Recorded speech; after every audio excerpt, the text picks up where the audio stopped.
Good morning, dear student. This is your history period. In previous class, we did matching and question and answer from 1 to 4. Today, we will do remaining question answer of lesson number 2, New Kings and Kingdom. So, let's start. Come to the question number 5.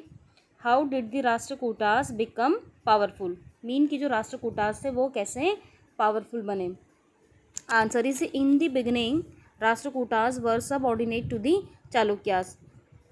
शुरुआत में जो राष्ट्रकूटास थे वो चालुक्यास के क्या थे? Subordinate यानी कि उनके अंडर थे चालुक्यास के. In the mid 8th century Dantidurga a Rashtrakuta chief overthrew his Chalukya overlord and perform a ritual Hiranyagarbha. लेकिन 8th सेंचुरी के मिड में जो राष्ट्रकूटा चीफ थे दंती दुर्गा, उन्होंने क्या किया? चालुक्य जो थे उनकी ओवरलॉर्ड को क्या किया? फेंक दिया और एक रिचुअल परफॉर्म किया. वो रिचुअल था Hiranyagarbha. This ritual was considered to lead the rebirth of the sacrifice as Kshatriya even if he was not by birth. लेकिन ये कंसिडर किया जाता था कि जो पर्सन इस रिचुअल को परफॉर्म करे उसको क्या मान लिया जाता था? उसको क्षत्रिय कंसिडर कर लिया जाता था, चाहे वो बाय बर्थ क्या हो, क्षत्रिय ना हो, तो भी उसको क्या कर लिया जाता था? कंसिडर कर लिया जाता था as Kshatriyas. Now come to the question number 6. What were the qualifications necessary to become a member of a committee of the Sabha in the Chola Empire? Chola Empire में जो सभा थी उसमें एक कमेटी का मेंबर बनने के लिए कौन सी क्वालिफिकेशन नेसेसरी थी? So answer is the qualification necessary to become a member of a committee of the sabha in the Chola empire were. उसमें बहुत सारी क्वालिफिकेशन नेसेसरी थी. First one is should have their own home. उस member का एक अपना house या अपना होम होना चाहिए. Second one is should be between 35 to 70 year of age. उसकी जो एज है वो 35 से 70 ईयर के बीच में होनी चाहिए. Third one is should have knowledge of Vedas. उसको 4 वेदास का क्या होना चाहिए? नॉलेज होना चाहिए. Fourth one is should be well acquainted mean familiar या introduce in administrative matters and honest. उसको जितने भी एडमिनिस्ट्रेटिव मैनर्स हैं उनसे फेमिलियर होना चाहिए वो, यानी कि उसको जितने भी एडमिनिस्ट्रेटिव मैटर्स हैं उसके बारे में अच्छी नॉलेज होनी चाहिए और ऑनेस्ट होना चाहिए.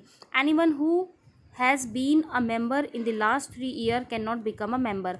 और वो पर्सन कमेटी का मेंबर नहीं हो सकता जो कंटिन्यू 3 ईयर तक किसी एक कमेटी का मेंबर रहा हो, वो उस कमेटी का मेंबर नहीं बन सकता है. Now come to the question number 7. What were the activities associated with Chola temples? Associated mean related या connected. वो कौन सी एक्टिविटीज़ थी जो चोला टेम्पल से क्या थी? एसोसिएटेड थी, यानी कि कनेक्टेड थी या रिलेटेड थी. Several activities associated with Chola temples were. बहुत सारी सेवरल एक्टिविटीज़ थी जो कि चोला टेम्पल से क्या थी? एसोसिएटेड थी. First one is settlement emerge around the temples. Temple के किनारे क्या बहुत सारे सेटलमेंट्स यानी कि ह्यूमन हैबिटाट क्या हुए? इमर्ज हुए या फ्लरिश हुए. Second one is land grants were given to temple by kings. Kings के थ्रू क्या किया जाता था? टेम्पल को लैंड ग्रांट्स दी जाती थी. वो क्यों दी जाती थी? The produce of land spend on maintenance of press sweepers musician dancer etcetera. और जो भी लैंड से जो भी रेवेन्यू या टैक्सेस कलेक्ट होता था उसको प्रिस्ट यानी कि पुजारी, स्वीपर्स, म्यूजिशियन, डांसर, इन सब के मेंटेनेंस पे उस प्रोड्यूस को क्या किया जाता था? स्पेंड किया जाता था. Third one is craft making was carried on by craftsman making bronze image of deities. और यहाँ पे क्या है? इस टाइम पे चोला एम्पायर में सबसे ज़्यादा डियटीज़ की क्या गई? इमेजेस बनाई गई. किसके थ्रू? क्राफ्टमैन जो थे उनके थ्रू क्या है?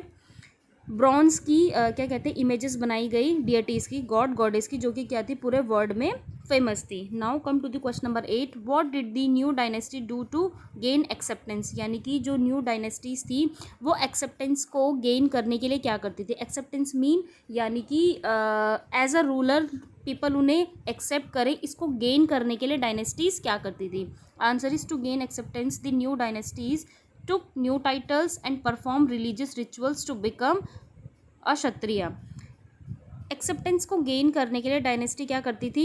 नए टाइटल्स को टुक करती थी, जैसे कि लाइक महाराज अधिराज या फिर त्रिभुवन चक्रवर्ती. इस टाइप के टाइटल्स को टुक करती थी और बहुत सारे रिलीजियस रिचुअल्स को परफॉर्म करती थी क्षत्रिय बनने के लिए, लाइक हिरण्यगर्भा जैसे कि दंती दुर्गा जो राष्ट्रकूटास चीफ थे दंतिदुर्ग, जैसे उन्होंने क्या किया था, हिरण्यगर्भा रिचुअल को परफॉर्म किया था, फिर उससे क्या वो माने गए, क्षत्रिय कंसीडर किए गए। ठीक, तो सेम इस टाइम पे जो डायनेस्टीज थी वो क्या करती थी, न्यू टाइटल्स को टुक ओवर करती थी, रिलीजियस रिचुअल्स को परफॉर्म करती थी, और new temples were built to demonstrate their power and wealth। अपनी पावर को डिमॉन्स्ट्रेट करने के लिए वो क्या है, ह्यूज टेम्पल्स को क्या करती थी, कंस्ट्रक्ट करती थी। उस टाइम पे क्या है, जो टेम्पल्स होते थे वो क्या होते थे, these are the centre of political, economic and social importance. उस टाइम पे क्या होते, जो टेम्पल्स थे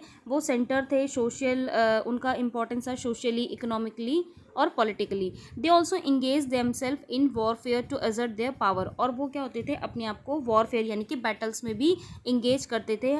सारे जो किंग्स थे वो एक दूसरे से बैटल करते थे, किसके लिए, अपनी पावर को एजर्ट करने के लिए और अपने किंगडम को एक्सटेंड करने के लिए।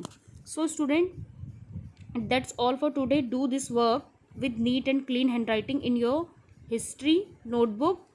Here our lesson has completed. Thank you and have a good day.